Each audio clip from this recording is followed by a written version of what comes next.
விருச்சிக ராசி நபர்களுக்கு குரு பெயர்ச்சி பலன் 2024 டு 25.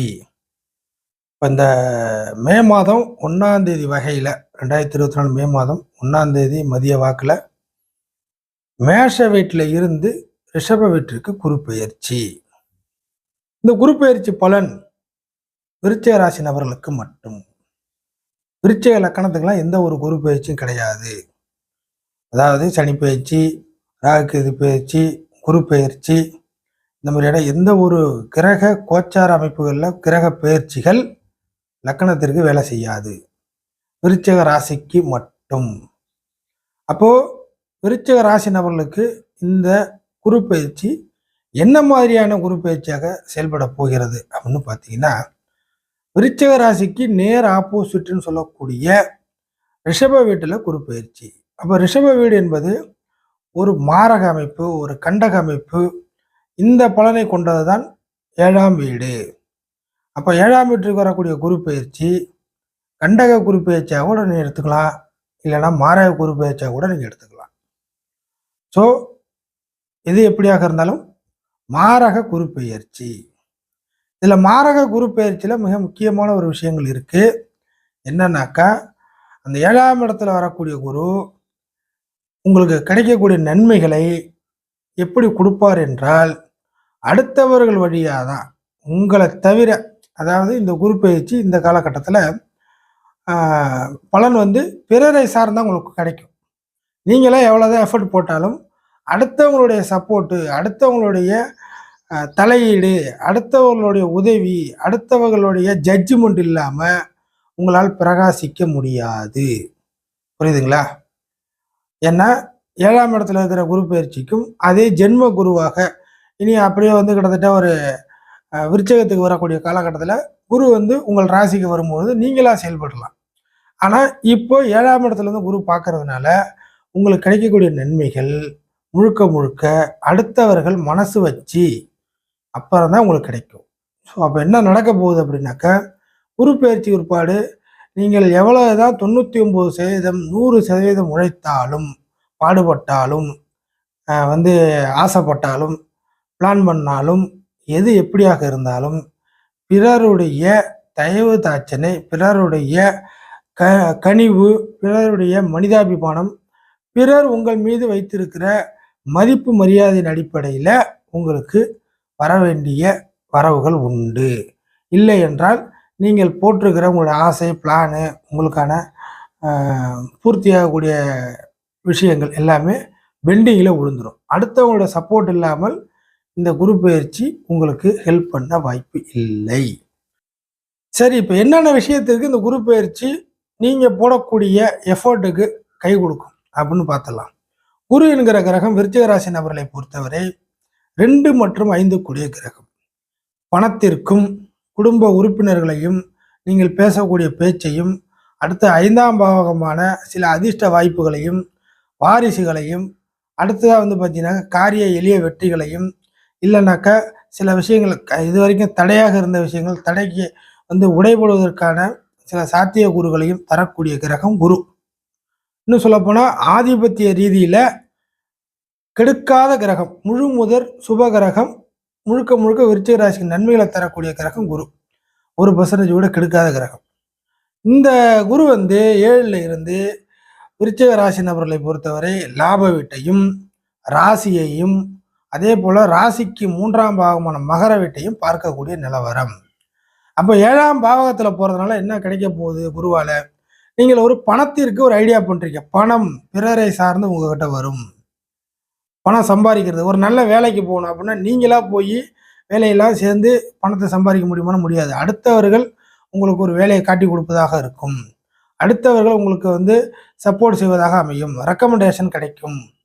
இப்படி எல்லாமே ஒரு ஒர்க்கு ரிலேட்டடாக நீங்கள் நல்லபடியாக பிழைக்கணும் அப்படி என்பதற்கு பிறருடைய தயவு இப்போதைக்கு தேவைப்படும். அது இருந்தால்தான் கிடைக்கும் அப்படி என்பது அர்த்தம் இல்லையா? அப்போ 7ல் வரக்கூடிய குரு அந்த விஷயத்தை ஏற்படுத்தி கொடுப்பார்.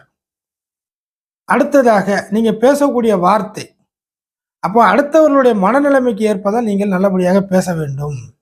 உங்கள் சௌரியத்துக்கு பேசினால் வம்பு வழக்கு பஞ்சாயத்து மாட்டும். உயிர் காரகத்துவ விஷயங்கள்ல நீங்கள் பழகக்கூடிய நபர்கள்ட்ட குடும்பத்திலேயோ வெளியிலேயோ நீங்கள் பேசக்கூடிய வார்த்தை அடுத்தவர்களுடைய மனநிலைமை, அவர்கள் என்ன வேணாலும் பேசலாம் அப்படிங்கிறத நீங்கள் எடுத்துகிட்டு வந்தீங்கன்னா, ஆமாம் அவர்கள் எப்படி வேணாலும் பேசுவார்கள். ஆனால் உங்கள் காரியம் நடப்பதற்கு நீங்கள் யாருடன் எந்த விஷயத்தை செயல்பட்டால் கிடைக்கும் என்று நீங்கள் ஐடியா பண்ணுறீங்களோ அந்த நபர்களுடைய மனநிலைமைக்கு ஏற்ப நீங்கள் பேச வேண்டும். இல்லை என்றால் வம்பு வழக்குகள் வந்து மாட்டிவிடும். ஸோ உயிர் காரகத்துவ விஷயங்களில் நீங்கள் பேசக்கூடிய வாய் வார்த்தை கொஞ்சம் பார்த்து, நேரம் பார்த்து, காலம் நேரம் பார்த்து, வளைவு நெளிவு சுழிவுடன் பேச வேண்டும். எடுத்த உடனே டெம்பரெல்லாம் பேசி பஞ்சாயத்துகளை ஏற்படுத்தி கொள்ளக்கூடாது. காரணம் என்னவென்றால் உயிரற்ற காரகத்துவமான பணம் சம்பாதிக்கிற விஷயங்கள் கூட உங்களுக்கு வெளியிலேருந்து பணம் கிடைத்து கொண்டே இருக்கும். அதுக்கு பிரச்சனை இல்லை. ஆனால் ஒரு பீப்புளோட ஒரு நபரோட நீங்கள் இணக்கமாக போகும் பட்சத்தில், இல்லை இணக்கமாக தான் போக வேண்டும் என்ற கட்டாயத்தின் அடிப்படையில் இருந்தால் கூட நீங்கள் பேசக்கூடிய வார்த்தைகள் உயிர் காரகத்துவ விஷயத்தில் மன முறிவு ஏற்படுத்திவிடும். ஒரு 7ல் வருவது. அடுத்து 5ஆம் இடத்தை விதி 7ல் வருகிறது. அப்போ என்ன நடக்கும்? அதிர்ஷ்ட வாய்ப்புகள், சில காரிய எளிமை அமைப்புகள் அப்படிங்கிறதுனால உங்கள் மீது ஒரு சில நபர்கள் கரிசனம் கொண்டு கொஞ்சம் மனிதாபிமானம் பார்த்து உங்களுக்கு சில விஷயங்கள் ஆகணும், சில இடத்துல கையெழுத்து வாங்கணும், சில விஷயத்தில் மூவ்மெண்ட் கிடைக்கணும், சில விஷயத்தில் உங்களை வந்து மேலே கொண்டு வரதுக்கு சில பேர் ரெக்கமெண்டேஷன் பண்ணணும், இப்படிங்கிற மாதிரிலாம் இருந்துச்சுன்னா அவர்கள் செய்து கொடுப்பார்கள். இந்த குரு பயிற்சிக்கு பிறகு உங்களோட வாரிசுகள் பிள்ளைகள் உங்களை விட்டு தூர இடத்திற்கு போகிறதுக்கு வாய்ப்புகள் உண்டு. இன்னும் சொல்லப்போனால் ஒரு சில அமைப்புகளில் விருச்சிக ராசி நபர்கள் உங்களோட வாரிசுகளோட நீங்கள் சண்டை வம்பு வழக்கு பஞ்சாயத்தில் ஈடுபடக்கூடிய கேரக்டர் கொண்ட நபராக நீங்கள் இருந்தீர்கள் என்றால், ஒரு கடினமான ஒரு நபராக நீங்கள் நடந்து கொள்ளும் பட்சத்தில், அப்படிதான் இருக்கிற என்னுடைய கேரக்டர் கடின சுபாவம் தான் அப்படிங்கிற மாதிரி விருச்சிகராசி நபர்கள் இருந்தீங்கன்னாக்கா உங்களுடைய வாரிசுகள் பிள்ளைகள் வந்து உங்களுக்கு நேர் ஆப்போசிட்டாக செயல்பட ஆரம்பிப்பார்கள். இதற்கு மேற்பட்டு இல்லை என்றால் உங்களை விட்டு தூர இடத்துக்கு தள்ளி போவார்கள். பேச்சுவார்த்தை கட்டாகும். இது வந்து மெயினான ஒரு விஷயம். அடுத்ததாக இங்கேருந்து லாப வீட்டை பார்க்கறதுனால உங்களுக்கு இந்த குரு பயிற்சி உட்பாடு இந்த 1 இயர் காலகட்டத்தில் ஒரு லாபம் வருவதற்கான தடை இல்லை. அது நீங்கள் எப்படி பெற்றுக்கொள்ள போகிறீர்கள் என்பதே அர்த்தம். நான் இந்த பிரச்சனையிலேருந்து வெளில வரணும், வாய்ப்புகள் இருக்கா, எனக்கு ஒரு லாபம் கிடைக்கணும், ஒரு ஆதாயம் கிடைக்கணும், ஒரு அதிர்ஷ்டம் வரணும், நான் நினைச்சதில் சில விஷயங்கள் ஜெயிக்கணும், இப்படிங்கிற மாதிரியான ஒரு விருப்பங்கள் இருந்துச்சுன்னா எல்லாருக்கும் இருக்கும்.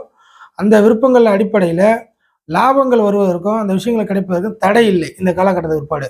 ஆனால் ஏன்னா குரு பார்வை மட்டும் தான் 11ல் விழுது. அப்படி இருக்கும் பட்சத்தில் 11ஆம் இடம் பூஸ்டப் ஆகுது. ஆனால் ராசிநாதனுடைய விஷயங்கள்லாம் நம்ம மெயினில் கொண்டு வரணும் அடுத்தடுத்த காலகட்டத்தில்.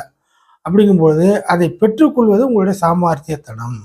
அடுத்ததாக ஜென்ம ராசியை விருச்சிக ராசியை குரு பார்க்க போகுது.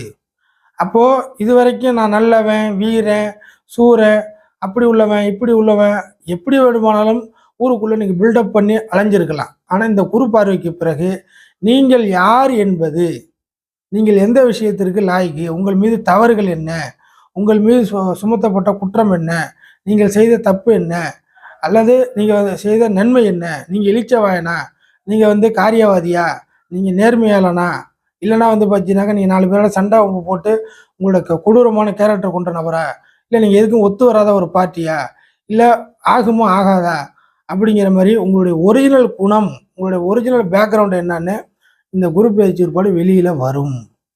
அதே சமயம் ஒரு சில நபர்களுக்கு ஜாதக அமைப்புலாம் நல்லா இருக்குது அப்படிங்கிறவங்களுக்கு சில சொகுசான விஷயங்கள், சொகுசு உங்களோட பேக்ரவுண்டு, சில பேர் அடிப்படை வசதிகள் கூட இல்லாமல் இருப்பீங்க. அப்படிங்கிற போது இல்லை குறைந்தபட்ச ஆசைகள் கூட பூர்த்தி செய்து கொள்ள முடியாத நிலைமையில் இருப்பீங்க. அவர்களுக்கு இந்த குரு பார்வையின் மூலியமாக உங்களுக்கான பேக்ரவுண்டு கொஞ்சம் சொகுசாக மாறுவதற்கு வாய்ப்புகள் ஸ்டார்ட் ஆகிறது இந்த குரு பயிற்சியின் மூலியமாக. அடுத்ததாக திருமணம் சம்பந்தப்பட்ட விஷயம், ராசிக்கு 7ல் குரு வருது இல்லையா? ஸோ விருச்சிக ராசி நபர்களுக்கு திருமணத்தில் இது வரைக்கும் தடைகள் பஞ்சாயத்துகள் நடக்கலை, வயசு அதிகமாக போயிடுச்சு, வரன் செட் ஆகலை, பொருத்தம் சரிவர அமையலை, இப்படிங்கிறவங்களுக்கு திருமணம் நடப்பதற்கான காலம் கைகூடுகிறது. காரணம் உங்களுக்கு ஒரு வாரிசு கிடைக்க வேண்டும் என்ற அடிப்படையில். 7ல் குரு வருவது குரு பலம் வந்துவிட்டு என்று நம்ப வேண்டாம். வாரிசு கிடைப்பதாக மட்டும் அதனை மையப்படுத்தி திருமணம் நடக்கும். அதர்வைஸ் உங்களுக்கான டேஸ்ட்டு, உங்களுக்கான ரசனை, உங்களுக்கான விருப்பம், உங்களுக்கான காதல் ப்ளஸ் காம எண்ணங்கள், இந்த அடிப்படையில் வாழ்க்கை துணை கிடைக்காது. ஸோ உங்களுக்கான ஆசைகளை பூர்த்தி செய்கிற வகையில் வாழ்க்கை துணை கிடைக்காது. மாறாக திருமணம் ஒன்று நடக்கும், அதன் மூலியமாக குழந்தை பாக்கியம் கிடைக்க வேண்டும், என்ற அடிப்படையில் ஒரு திருமண வாழ்க்கை உங்களுக்கு இந்த காலகட்டத்தில் அமையும். இங்கே இருந்து 3ஆம் இடத்தை மகர வீட்டை பார்க்க போகுது. 3ஆம் இடங்கிறது ஒரு உதவிகள், முயற்சிகள் எடுக்கக்கூடிய விஷயத்துக்கு சக்சஸ், அதே சமயம் சில உதவிகள், அக்கம் பக்க நபர்கள் இதெல்லாம் குறிக்கக்கூடிய 3ஆம் இடம். அந்த இடத்துல குரு பார்வை விழுவதனால இந்த விஷயத்துல உங்களுக்கு வளர்ச்சி கிடைக்கும். நீங்க எடுக்கக்கூடிய முயற்சி வளர்ச்சியை நோக்கி போகும். அடுத்தது சில உதவிகள், உங்களுக்கு இது வரைக்கும் ஹெல்ப்பிங்க ஆள் இல்லைனா கூட இந்த காலகட்டத்துக்கு பாட உதவிகள் கிடைக்க வரும்.